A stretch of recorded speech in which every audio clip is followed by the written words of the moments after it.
Indiana Newsdesk is made possible in part by Maller Grodner Attorneys, providing legal services to clients and the community. Understanding, expertise, results. Bloomington and Indianapolis. LawMG.com. IU Center for Rural Engagement, extending IU Bloomington resources to improve Hoosier lives in partnerships with communities and organizations. rural.indiana.edu. Smithville Fiber Internet Security Solutions and Voice in Southern Indiana. More information at smithville.com. Bunger and Robertson Attorneys at Law, utilizing 75 years of experience, knowledge, and resources to help individuals and families recover in personal injury matters. Information at lawbr.com.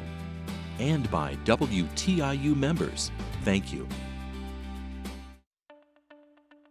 Coming up on Indiana Newsdesk, Indiana University's Bloomington faculty overwhelmingly passed a resolution of no confidence in President Pamela Whitten and two members of her administration. It really was a long deliberated, very deep and careful action. IU officials are also under fire from graduate students who went on strike this week. The nationwide inventory of cattle is at its lowest point in more than half a century, which means the price of cattle is rising. Well, everybody's looking to repopulate, so now you're talking close to $3,000 a head. But the rising cost of cattle has yet to lead to higher prices at the store. We'll have these stories plus the latest news from across the state right now on Indiana Newsdesk.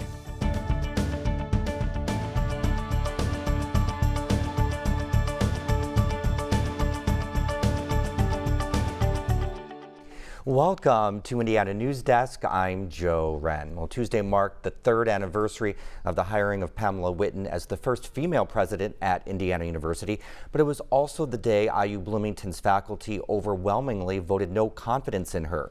Our higher education reporter Aubrey Wright has been following the story and joins us. Hi, Aubrey. Hey, Joe. Whitten wasn't the only administrator to be given a vote of no confidence. Provost Rahul Srivastava and Vice Provost for Faculty and Academic Affairs Carrie Doherty also received no confidence votes, but by lower totals than Whitten. More than 900 faculty showed up at the IU auditorium Tuesday to pass the three no confidence resolutions. Votes for Doherty, Srivastava, and Whitten were held separately in that order. Professor Ben Robinson says as the meeting went on, the consensus became clear. But it's a sign that faculty, in a very broad sense, care about the direction of the university. The meeting was only open to voting faculty, and Robinson was there.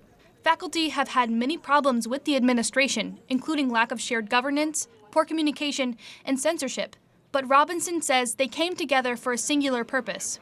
Some speakers did defend Doherty, Srivastava, and Whitten, saying they deserved another chance and that the votes could be a dangerous precedent. It really was a long deliberated, very deep and careful action or expression by faculties. Professor Michael Hamburger says the administration caused a decline in sustainability initiatives, an important part of his work in earth and atmospheric sciences at IU. But that issue is part of the larger picture, where administration created an atmosphere of chaos, instability, and secrecy. Given the impression that IU is not an easy or comfortable place to work, and that impression, I think, is unfortunately expanding beyond the borders of our campus. He says faculty are looking for sincere change and progress behind the scenes. I think this whole thing places us in a very complicated and very fragile state. Faculty can't remove leaders from office, but their no confidence vote is supposed to advise the people who can. For Whitten, that's the Board of Trustees. The IU administration declined to interview. But Whitten said in an email to faculty that she encourages faculty to share their opinions and pledges to listen. The Board of Trustees also quickly posted a statement supporting Whitten and complimenting her leadership. Like other faculty, Professor Linda Carnes says that means the trustees won't be making leadership changes anytime soon. Their attitude is, we don't matter. The trustees believe Whitten is crucial to IU's mission, but Carnes says faculty and graduate students are the ones crucial to success.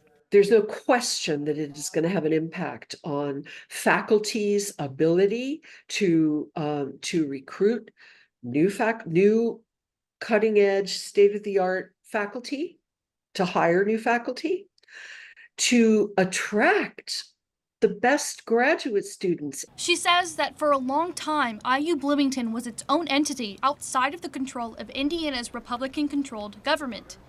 And it doesn't feel like that anymore. Indiana's legislature has always had control over universities and their board of trustees, but Democratic State Representative Matt Pierce says Republicans are going after higher education now more than in recent years. I think that all across the country, administrators, quite honestly, are running a little bit scared. While trustees have the most control over a university, the legislature can determine how long they serve and how much power they have. And with Indiana being a state institution, the legislature has the ultimate authority. And they can uncreate them if they want. They can change the way they operate any way they want. But Pierce says Whitten was the only college president to speak out against Senate Bill 202, a conservative bill that changed Indiana's tenure review. And her administration worked hard to change it. That's unusual because it could impact funding. Now, it's been the thing to understand is the universities, all universities in the state, their normal mode of operation is to never challenge legislators in public. For Indiana Newsdesk, I'm Aubrey Wright. Okay, let's see if we can unpack this maybe a little bit more. So what do faculty want from Whitten and leaders? Well, there have been so many changes since President Whitten took office and a lot of interference from Indiana's government. And I think faculty want to be included in these conversations at the very least. They want to feel like their concerns about the direction and the identity of IU are being taken seriously. I've talked to faculty many times, and they say that they are some of the most important stakeholders of the university. They're teaching, they're working with students, they're researching, and they're building up IU's reputation, but they don't feel like their input and values of pure academic freedom are being respected by the administration. Representative Matt Pierce gave us a little bit of insight there in that story. What else did he have to say about IU? Yeah, well, he talked a little bit about Herman B. Wells, the iconic Indiana University president, and Pamela Whitten mentioned him in her statement to faculty after the vote of no confidence. But Pierce says that Wells was an advocate for IU. He'd push back against the government's attempts to interfere with what goes on campus, attacking anti-war protesters, attacking the Kinsey Institute, and we still have those issues today. But Wells was this amazing leader, a larger-than-life man, and he shut that down, and he made IU what it is today. And faculty and staff know this, and they think that Whitten's administration isn't living up to that standard. This isn't the first time that IU has done a no confidence vote, though, against the president. Kind of. Right, okay. So in 2005, President Adam Herbert faced a no confidence vote. Faculty had issues with his leadership and the search for a provost. They went without a provost for years, which is a really big deal.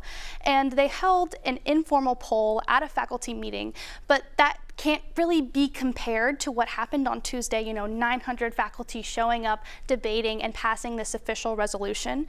But Herbert did decline to renew his contract, and he left office once Michael McRobbie was selected. All right, so what happens now? I don't think there's going to be any major change. Everybody still has their jobs.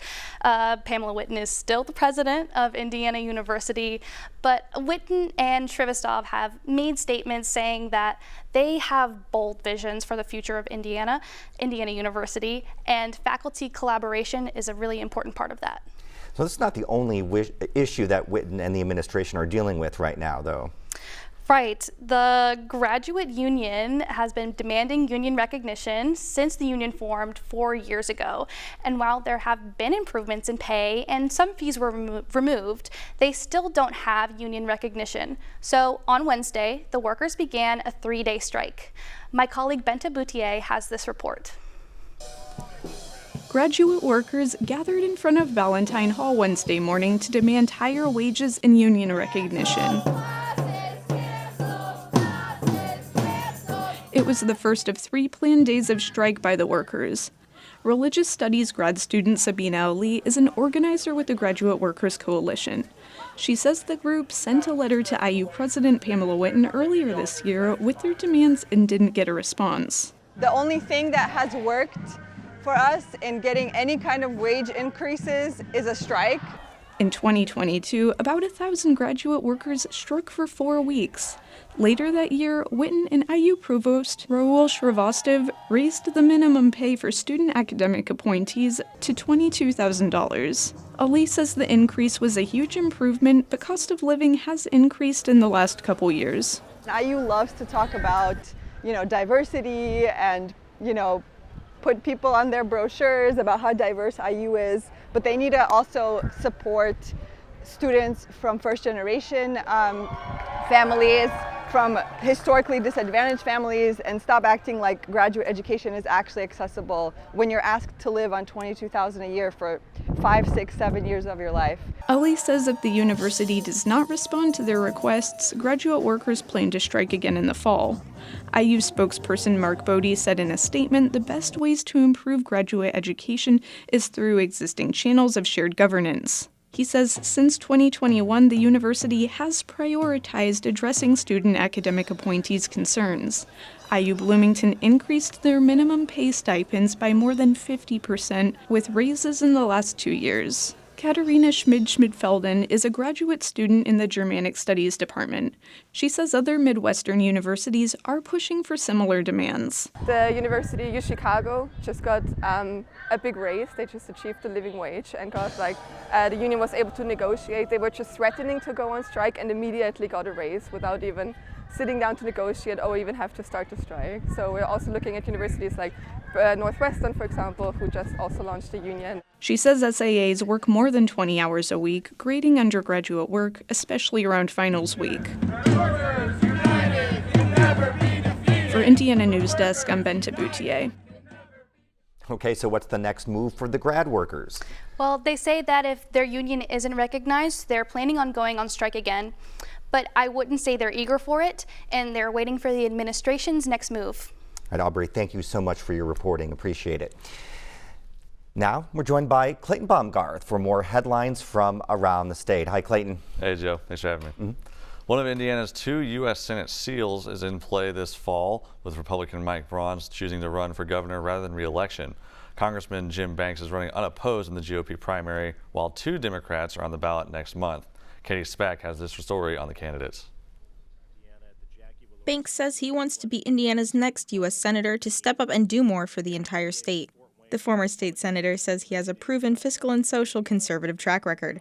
Banks says part of the draw of serving in the Senate is having a greater say on foreign policy and national security issues.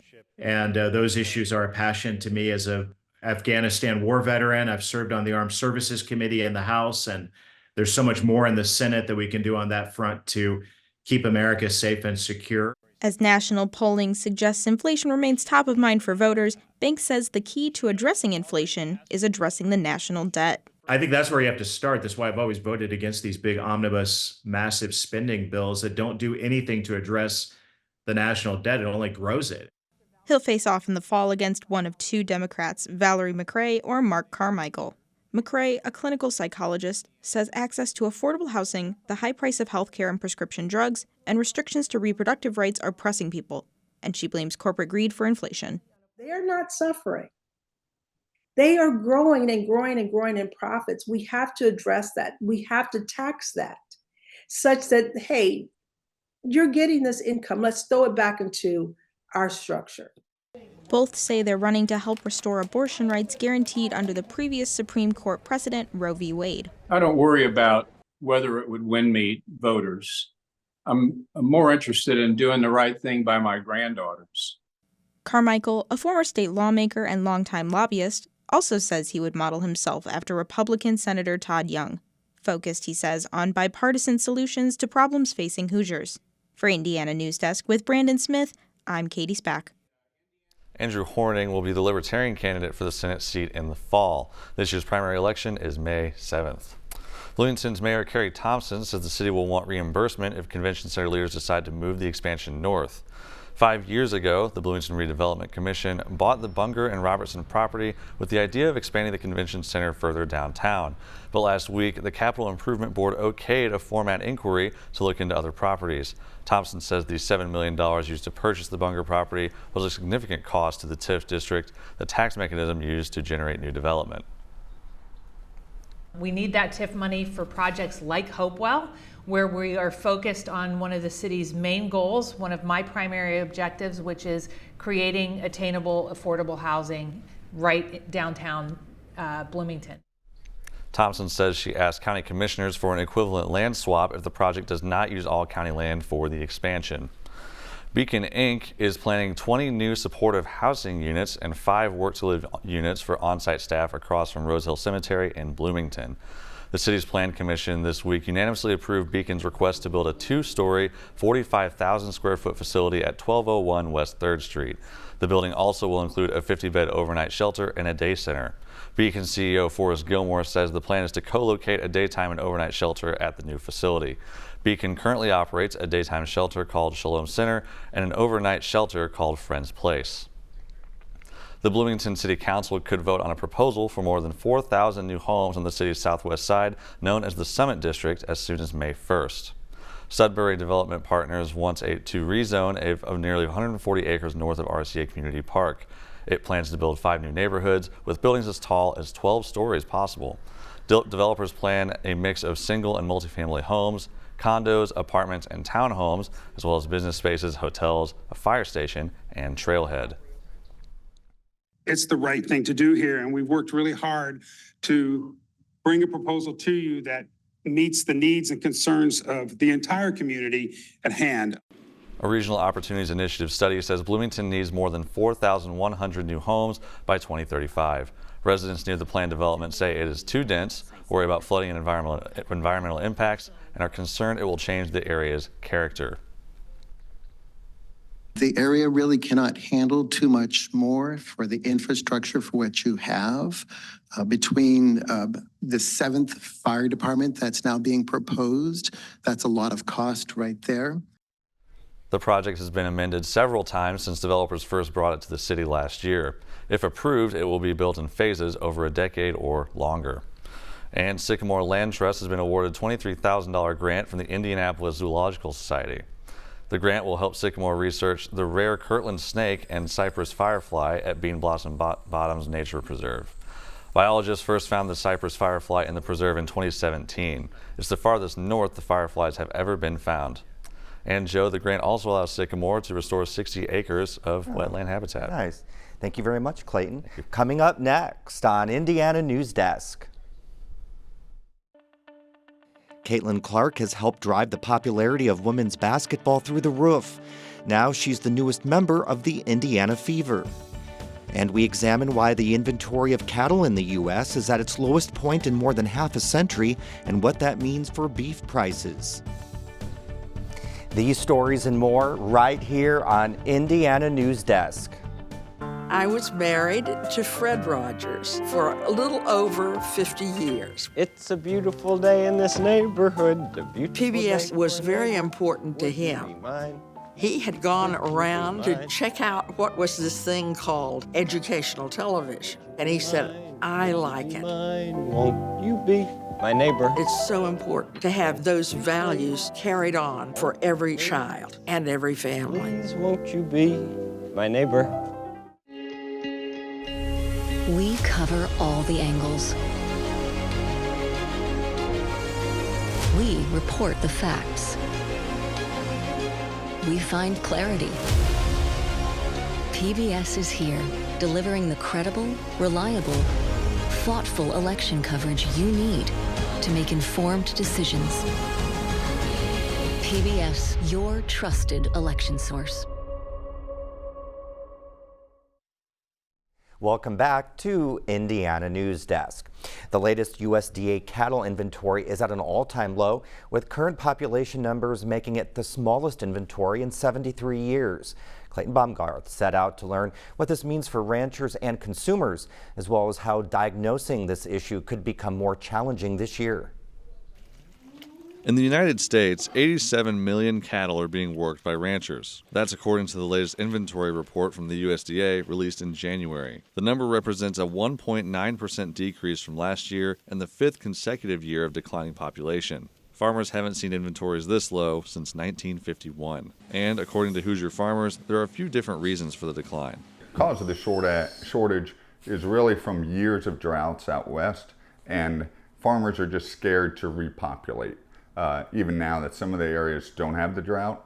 And you have to look at this as most of the drought areas are where some of the largest cow-calf producers are. Indeed, those drought areas include Texas, Oklahoma, Montana, South Dakota, and more. Those states are leaders in beef production nationally. According to Fisher, as the droughts continued, farmers responded by reducing herds and selling cattle en masse, sometimes for as low as $1,000 a head. Since then, the prices hit record highs. Now, if they're looking to repopulate, well, everybody's looking to repopulate, so now you're talking close to $3,000 a head.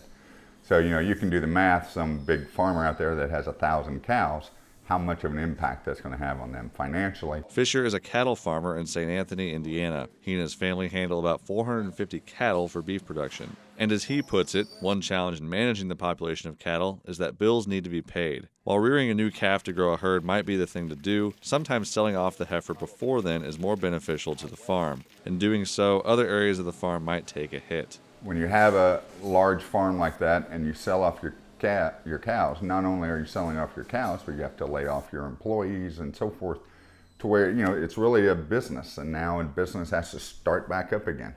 And obviously that's not real easy to do. Fisher's biggest concern about low cattle inventories is that it may cause an increase in imported beef, taking that money away from domestic workers. The low population also has some consumers wondering if they'll start seeing price increases at the grocery store. Geopolitical things tend to motivate purchasing behaviors and some of those supply and demand dynamics, but everything else held constant. I would imagine that, these retail consumer beef prices are going to stay manageable. And that's good because we still have very, very high beef demand. Beamer says that some pricier cuts of beef, such as sirloin and ribeye, have already seen modest price increases while ground beef has held constant. One thing he wanted to make clear to consumers is that while low population is a concern, it doesn't mean there's a shortage of beef products. Since the late 1960s, we are currently producing over 60% more beef. And a lot of that has to do with improved herd genetics, improved feeding rations, and a lot more efficiency developed by cattle producers over the intervening decades. Beamer says that the cattle market goes through a fairly predictable 10-year cycle of herd buildup and decline. The 2 cattle inventory reports released each year help farmers determine where the industry cycle is and allows them to plan accordingly. But on April 12th, the USDA announced that due to budget cuts, the second and final cattle inventory of the year, typically released in July, would not be released this year. They cited budget constraints as the reason for eliminating this. The cost savings that the agency would realize from nixing this report is minimal compared to the industry costs that are associated with not having access to this data. Other important reports are on the chopping block as well, including many county-level crop and livestock estimates. Those data, while important to farmers, have also been used to estimate the economic impacts of natural disasters. So for the moment, consumers should be safe from high beef prices. But if the cattle population continues to decline and the price per cow continues to increase, and farmers lose access to ways to track both of these issues, something will have to give. For Indiana Newsdesk, I'm Clayton Baumgarth. Caitlin Clark is arguably the biggest star in women's sports. In the last 2 weeks, she's played in the NCAA basketball championship game, appeared in a skit on Saturday Night Live, and was the #1 pick in the WNBA draft by the Indiana Fever. And she says she couldn't be happier staying close to home. Pat Bean has this. The Indiana Fever. The Iowa Star says her mind was made up to go pro the night of the WNBA draft lottery. That's because the Indiana Fever won the first pick. To be able to come here and stay in the Midwest, and it's only 5 hours from Iowa City, 7 hours from where I grew up. You can't script it any better. So it was really a no-brainer for me. That may not be the only reason. Yeah, my boyfriend works for the Pacers, so I've become quite a fan. Clark may have to win over Fever fans who also root for the Hoosiers. She had a three-pointer at the buzzer to beat IU by 1 in the regular season finale 2 years ago when Iowa and IU split the Big Ten titles. The Hawkeyes won the conference this year, but IU dominated their final meeting in front of a sold-out Simon Skjodt Assembly Hall. I hated playing at Indiana and they hated me, so hopefully a lot of them turn into Indiana Fever fans. Clark is going to a team that finished last in the Eastern Conference in 2023 and hasn't been to the playoffs since 2016. But that could change soon. Clark's eyes light up talking about passing the ball inside to Fever center Aaliyah Boston, last year's #1 pick and the league Rookie of the Year. And she says she can't wait to play at the next level. This league is so competitive, like you better bring it every single night. And every single team has somebody on it that's like, I grew up idolizing, or I looked at them with like big eyes, like, oh my gosh, like you're the coolest thing in the world. For Indiana Newsdesk, I'm Pat Bean. And the 73rd running of the men's Little 500 bicycle race is Saturday at 2 p.m. at Bill Armstrong Stadium. The Cutters are the defending champions and will be looking to win for the third time in the last 5 races. They'll start this year's race from the 6th spot. Sigma Pi Epsilon will start on the pole. And that's the end of this program, but our work continues online as we cover the news throughout the week at WTIUnews.org. Have a great weekend.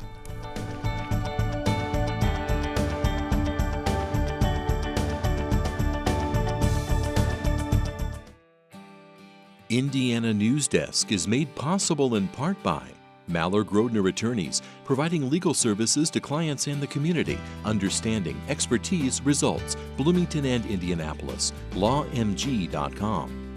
IU Center for Rural Engagement, extending IU Bloomington resources to improve Hoosier lives in partnerships with communities and organizations. Rural.indiana.edu. Smithville Fiber Internet Security Solutions and Voice in Southern Indiana. More information at smithville.com. Bunger & Robertson Attorneys at Law, utilizing 75 years of experience, knowledge, and resources to help individuals and families recover in personal injury matters. Information at lawbr.com. And by WTIU members. Thank you.